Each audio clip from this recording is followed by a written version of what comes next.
ဖြူလိုမျိုးလက်သေးလောက်ရတာကိုဝါသနာပါရဲ့သူလေးတွေရှိကြလားအတူတွေလည်းအမြဲကတ်တယ်ဂျယ်တွေလည်းခဏခဏတင်တော့နောက်ပိုင်းလက်သေးတွေကပါပြီးတော့ပြစ်စီလာတယ်လေ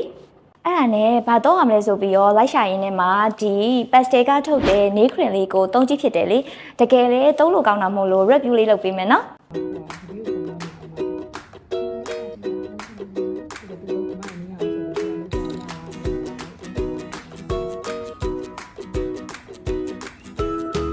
သူ့ရဲ့တက်ချလေးကအေးအေးလေးနဲ့အသားလေးကိုစိတ်ဝင်လွယ်လေလက်သေးကြရဲ့ထီတေးချနှိပ်ပြီးတော့လိမ့်ပြမယ်ဆိုရင်လက်သေးလေးတွေကတိတိတတ်တာနဲ့ပြန်ကျန်းမာလာပြီးတော့အနက်လေးရလဲအရမ်းမပြေမစူးမရှာပဲနဲ့တင်းတင်းလေးဖြစ်တဲ့ဘက်ကိုသွားရလေ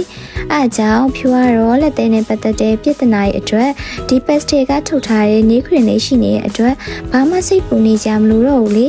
အားကြောင့်ဒီပတ်စတယ်ကထုတ်ထားတဲ့နေခရင်လေးကိုအမြင်မဲ့ဝယ်သုံးကြည့်လိုက်ကြတော့နော်